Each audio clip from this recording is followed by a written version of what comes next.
Хүрээлэн, дугуйлан гэдэг шиг хүрээлэг гэсэн утга бүхий нэртэй манай нэвтрүүлгийн баг.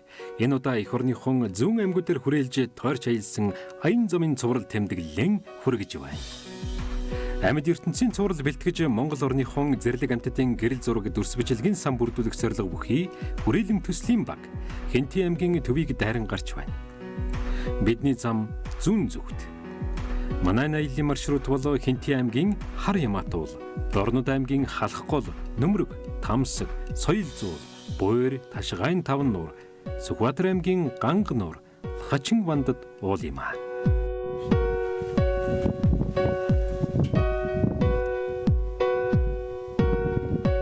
Ийхүү хүрээлэн зургийн баг Хэнти Сүхбаатар аймгийн загт орших Хар Ямаатын байгалийн нөөц газар ирлээ. Хэнти аймгийн Баян-Овоо, Сүхбаатар аймгийн Түмэн цогц сумын загт орших ховор амьтан ургамлын үлгий, байгалийн гайхамшигт тогтц бүхий Хар Ямаатуул, хээрийн бүсэд ховор тохиолдох Бэсрэг уулсын ойт хээр, нугын биологийн төрөл зүйл, ландшафтын өвөрмөц хэвшинжтэй газар юм. Тийм ч учраас Хар Ямаатыг талын хангай гэж нэрлэдэг нь тохиолдлын хэрэг биш юм. Хэнти нурууны төгсгөл Хэрлэн голын татан болох энэ нутагт манай зургийн багийн зорж очсон өглөө харин зураг авахд тийм ч тохиромжтой өдөр биш байлаа. Тэнгэр муу хайрч, манан татаж, бороо дусалсан уйт намрын нэгэн өдөр. Тэнгэр хэсэгэн онгойход бид тэртээд дэвих хоёр хар өрөв тасыг олж харсан нь энэ. Дэлгэсэн талавч нь бараг 2 метр дөгтөг хар өрөв тас тэнгэрт гараа алдсан хүн шиг сүртэй харагдана. Улаан намд орсон энэ шувуу манай оронд эрс ховордож байгаа бөгөөд биологчид 2000 хүрэхгүй тоо толгой байгаа гэж таамагладаг. Одоо хятадыг дамжин нүүдлээд бүр хаа байсан Мянмар хүрч өвлж байна. Ирэх хавар эргээд ирэхэд нь илүү тухтай уулзахын өрөөл өргөйдөө. Хар Ямаатын байгалийн нөөц газар нь Магчин шувуудын амьдрах орчин, цагаан зээрийн өвлийн улиралд дамжин өнгөрөхөд таатай бэлчээр нутаг. Энэ сайхан хангайг зорж явсан бидний замд тээврийн том тэргэнд дайруулж амиа алдсан нэг бус амьтад таарлаа. Оюун ухаанд хүн хэмээх биологийн төрөл зүйлийн жолоодсон хүчит техникт дайруулсан үнэг.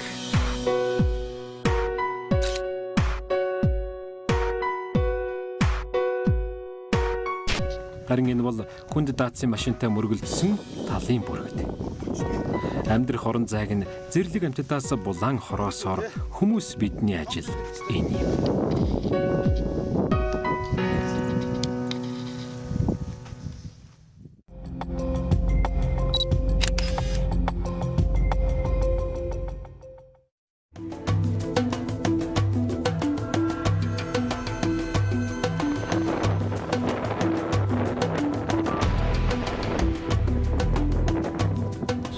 Хүрээлэн амьд ертөнцийн цувралын зургийн баг зүүн зүгийг зорин давтлагсаар.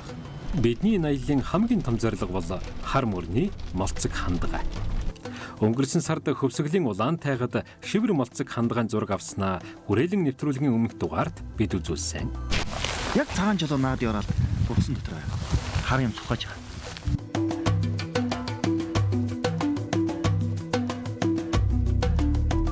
Хөвсгөлийн аяллаас хойш Монголд байдаг нөгөө зүйл хандгайг олж зураг дүрсийн фото сандаа мөн авч үлдэх бодолд хөтлөгдөн зүүн хязгаар нөмөргийн дархан цаазад газрыг зорж яваа маань энэ. Зам хол, зориг том. Ютаж эхний ээлжинд төөрч болохгүй. 카운으로 어떻게들 다 하시죠? Тий. 어떻게들 날저 딜거리 일 담으로 저 바람 맞추고 왔어. Баруун гартал руу багаар гэсэн.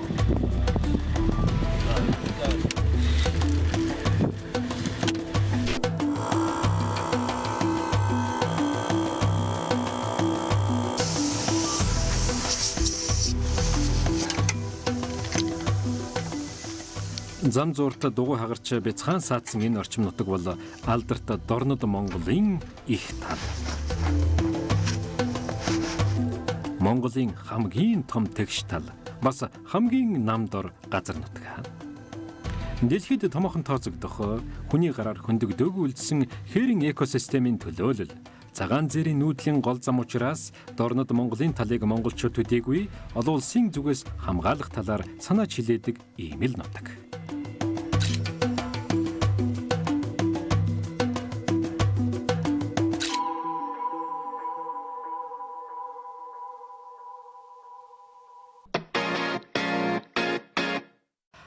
Хурдан байгаль.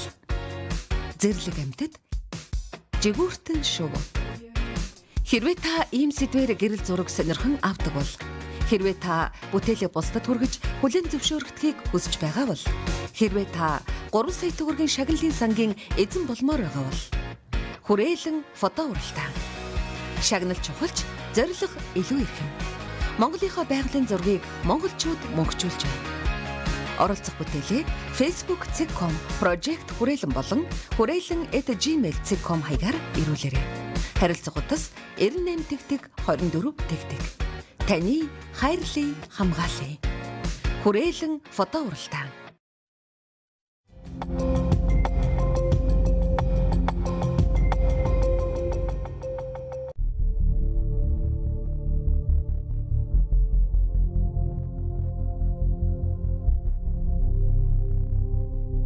Намрын өдөр болмол богиносон юу юугүй хариу нөмрлөө. Менингийн талыг туулсан шөнийн замд маань 60 км-т 40 шахам ийм шувуу таарлаа. Бараг километр тутам таарсан энэ эрхмийг хулгар гуйвинга гэдэг. Энэ хачин нэрний эзэн болсон хулгар гуйвинга бол шар шувууны овгийн нэг зүйл. Шар шувууныхан дотроо дунд зэргийн биетэй тооцогдох энэ зүйл гуйвингийн биеийн урт нь 34-өөс 44 см. Далавчаанд гэх юм бол 80 см-ээс 1 м хүрнэ. Шөнийн зочныхон ойрын төрөл болох соотон гуйвингийн тухай дараагийн дугаарт илүү дэлгэрэнгүй танилцуулах амлая.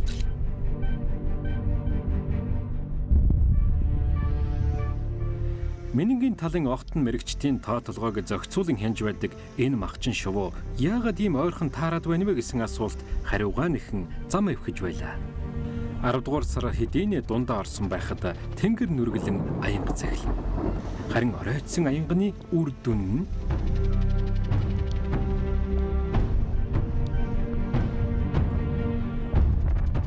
хээрийн түмэр. Ойр ойрхон олон таарсан хулгар говингийн тухай түрүүний асуултын хариулт энэ байж мэднэ. Менин цайдмын тал шатаж байна.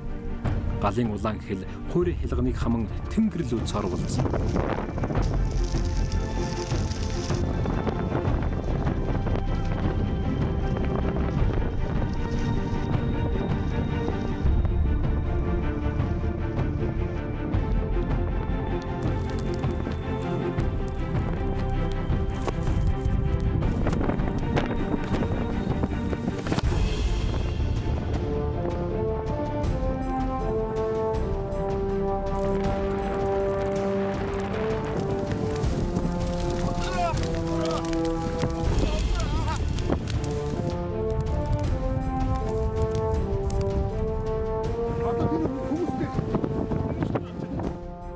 Аянганаас авалцаж ассан хээрийн төмрийг тэр хавьд нь дарж унтраачих гэсэн манай зургийн багийн орлогонд туслахаар нутгийн малчинч гэсэн давхиж ирлээ. Малчин ах бэлчээрэн шатсанд харамсаж замын цаадах гэр хороо руу төмөр орчихгүй өнгөрөөсөө гэж санаа зовно. Дорнод Монголын их талын экосистемд учирч буй томоохон аюулын нэг нь хүний үйл ажиллагаа болон байгалийн гаралтайгаар байнгын давтамжтай гардаг ийм төмөр юм а.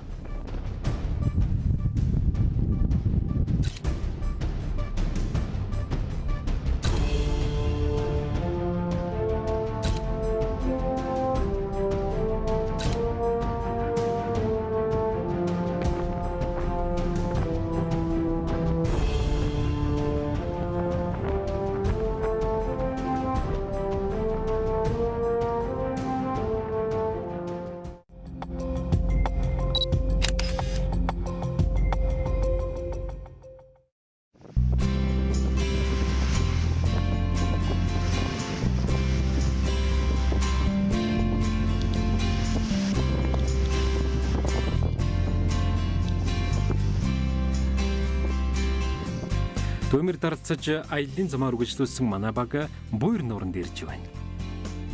Буйр нуур бол 615 хавтгай дөрвөлжин километр ил гадархтай Дорнод Монголын хамгийн том нуур юм. Зүүн хойноос баруун урагшаах урт нь 40 км, өргөөшөө 21 км боловч усны нөөц нь гадаргын талбайтай харьцуулахад тийм ч их биш. Учир нь бидний харж байгаа цэнгэг уста буйр маань харьцангуй гүйх. Дундаж гүн нь 6 м хагас. Харьцуулахад хөвсгөл 138, хяргас 47, Увс нуур 12 метрийн дундаж гүнтэй байх жишээ. Харин талбайн хэмжээгээр буйр бол Монголын хамгийн том нууруудын айргийн тавд нь багтдаг юм. Буйр нуурт халах гол цутгаж илүүдл усаа оршин голоор дамжуулан хөлн нуурт өгнө.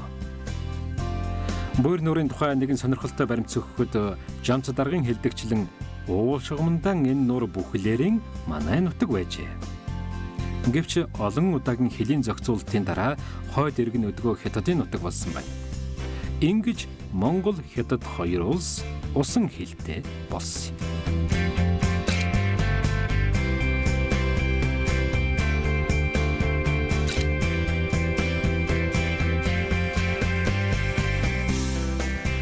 Дорнод Монголын энэ том нууранд булуу цагаан, сурхай, морин загас, амрын сугас, улаан далбат, үлгэр цагаан, цул буурт, мөнгөлөг хэлтэг зэрэг 36 зүйлийн загастай төдийгүй зөвхөн буйртал амьдардаг улаан номонд бүртгэгдсэн Леандр 1778 хэмээх хавч бий гэж бүртгэгджээ. Харамсалтай нь Тэнгэр хангаа энэ удаа биднийг бас л чадаж орхилоо. Салхишрүүсч давлага болсон учраас завь тавьж усан дор зураг авах төлөвлөгөө маань энэ удаа хойш тавигдлаа. Аюулгүй байдал энэ тэргүүний чухал шаардлага гэсэн дүрм хүрээлэн дүүлчилдэг болохоор аргагүй.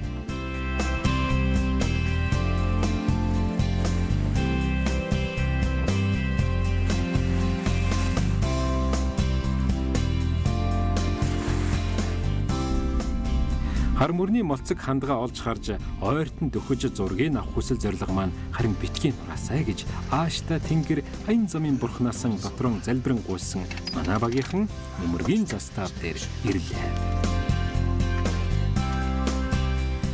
Дархан хилээ дархан байлах тангараг өргөссөн сайхан ажил мэргэжилтэй улс бол манай Хэлчид. Хэлчидийн тусламжтайгаар бид эндээс унаагаан юулж цааш аялах юм.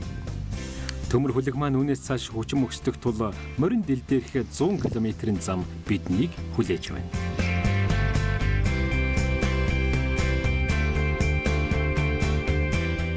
Хар мөрний хандгаа харахаар мурдсан манай баг эх орны маань хамгийн зүүн цэг болох соёл зуулыг зорин хөдөллөө. Намаг шавар ихтэй, гол ус чармиг. Замд таарсан олон голын хамгийн том нь дэгээ гол. Дэгээ гол бол халах голын томоохон цутгал. Харахад хавчиг жижигхэн гол мэт боловч гүн нь хамгийн ихтэй 2 метрч давна.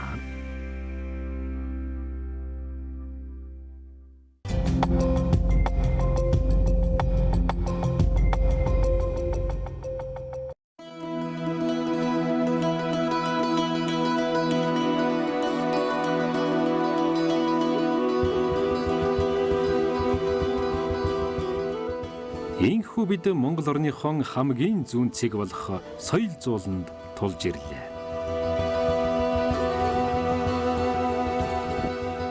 Монголын хамгийн баруун захын цэг Майнтуулаас хамгийн зүүн захын цэг соёл зуулын модтой хамар хүртэл 2392 км.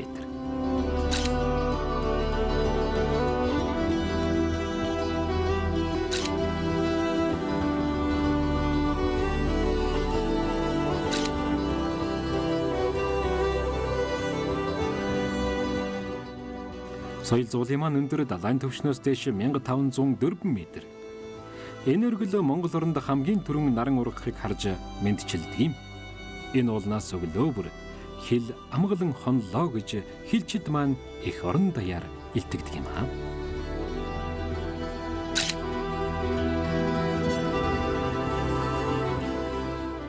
Хил хамгаалах албадгүй л сайхан алба юм аа.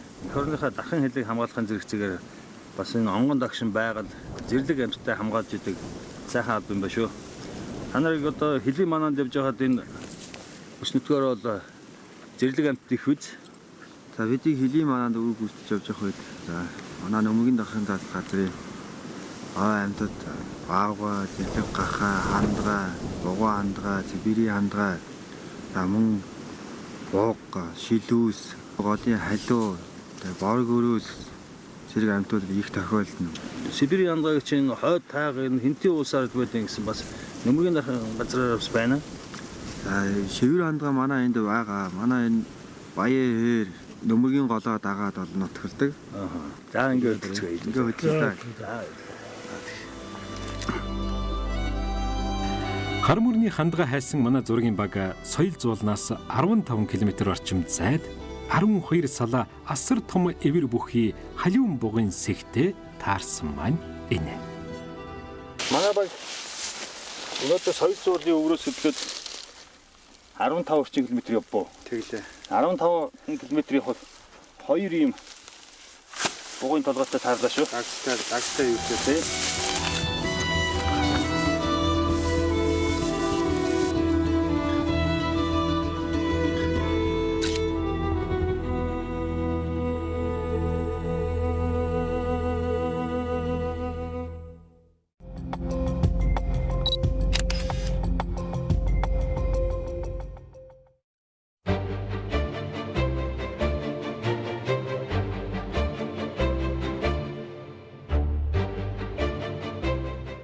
Хүслэн болсон хандгааг ан хайсан бидний аялал үргэлжилсээр.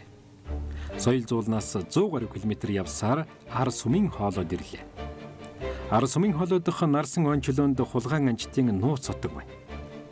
Монгол улсын болон дэлхийн улаан номонд бүс нутгийн хэмжээнд устж болзошгүй гэж бүртгэгдсэн нэн ховор зүйлийн амтан болох хар мөрний молцог хандгааг хулгайн анчид агнсан уул мөрч байна. Хэлчид, байгаль хамгаалагчид, нутгийн иргэд байнгын эргүүл хяналт, ажиглалт мониторинг хийдэгч төрийн хууль, төлбөр, ял, тэнгэрийн гисгэлээс айхгүй улаан номын амтан руу буу шагаагсад бас байна. Энэ хандгааг хоруулсан этгээд ял авч, төлбөр дунж, шоронд орно гэдгээ мтээгүй гэж үү? Хүрээлэн амьд ертөнцийн цуврал нэвтрүүлгийн зургийн багийнхан маань өнөөдөр Нөмөргийн дахин газар хандгаан зураг авах гээд явж явах зургт энэ баг залуутар хандгаан шив төврө оллоо. Энэ нөхөхөд ингээд Юмнуудын будалт хийсэн байна. арьс үсийн одоо ч юм уу одоо булдалт хийсэн болтой юм. Айгүй хог тарьж олоолаа явсан юм шиг байна. Оёноос Урд нь бас хүмүүс үрж ирсэн юм. нэлээдгүй олон хүн байсан юм шиг байна. Архины шилмэдэн харахад хандгаа маань өөрөө улаан номонд орсон маш ховор Монголд хэдийгүй бүр дэлхийд ховорцсон амтны нэг хандгаан тоо толгой маань нэгээр цөөрж байгаа юм байна. Ингээ аялаа өргөжлүүлэх үү? Юу дээ.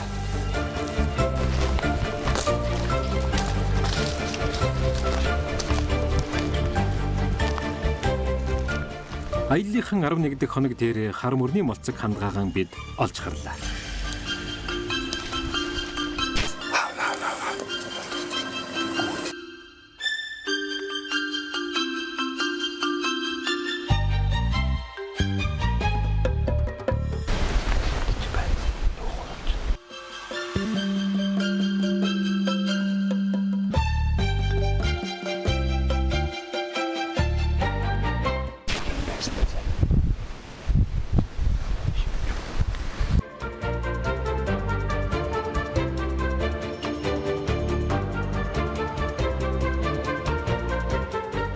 Хар мөрний гэж тодтогддог нь өмнөх дугаарт хөвсгөлөөс үзүүлсэн шивэр молцог хандгаагаас ялгсан нэршлэн юм. Хар мөрний гэдэг нь орсууд амар, хятадууд хейлон, монголчууд хар гэдэг мөрөн голын нэр юм. Чухам энэ мөрний айс хаваар энэ зүйлийн хандгай цөөн тугаар нутаглан амьдардаг юм. Зарим ном сурах бичигт ус суурин хандгай, буган хандгайч гэх нь бий. Хар мөрний хандгай шивэр хандгаагаас биеэр арай бага. Гэхдээ л биеийн урт нь 2 м 76 см, сэрвэний өндөр нь 1 м 95 см хүрч жин нь 400 кг татнаа гэвэл танд ямар сонсогдож байна?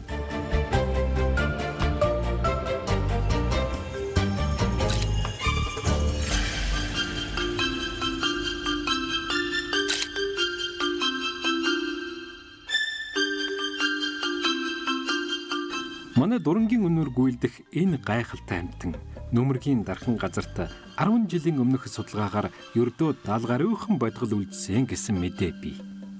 Тэдний 5-ыг та бид харж байна. Өндөр өвс, зэгс, бургастай намагт нугад идээшилдэг болохоор хар мөрний хандгааг хайж олно, ойртонд өгч зургалнаа гэдэг бол бас л амаргүй ажил. Олон хоногийн бэрх аяллаа эцэст холоос ч гэсэн дүрсийг авч чадсандаа хүрээлэнгийнхэн баяртай байгаа нь мэдээж. За ямарсан өдөр хандгааны хажуугийн авлаач яа. Одоо хандгаан ороод дуусч байгаа цаг. Хавар харин 5 дугаар сарын сүүлээр 1-2 ходол төрүүлнэ. Тэрхүү ховордон цөөрсөн хандгаан хамгийн том дайсан бол чоналдоо. Бас мэдээж хүн. Хүн гэдэг аратан танихгүй юмны хаан дайсан байдаг. Тийм ч болохоор манай хүрээлэн төслийн үрээ таны хайрлая, хамгаалъя.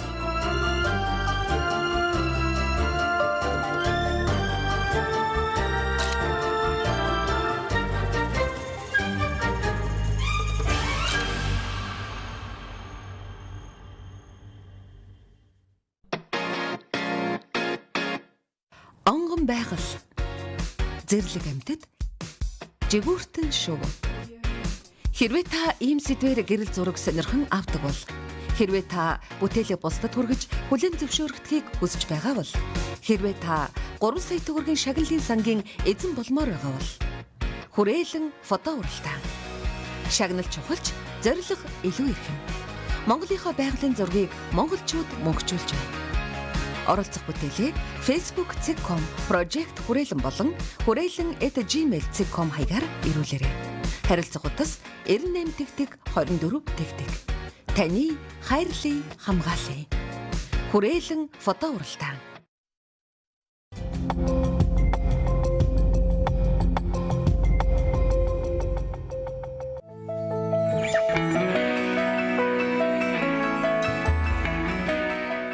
Олон сайхан амьтдыг таниулах, хайрлах, хамгаалах манай аялал үргэлжилсээр.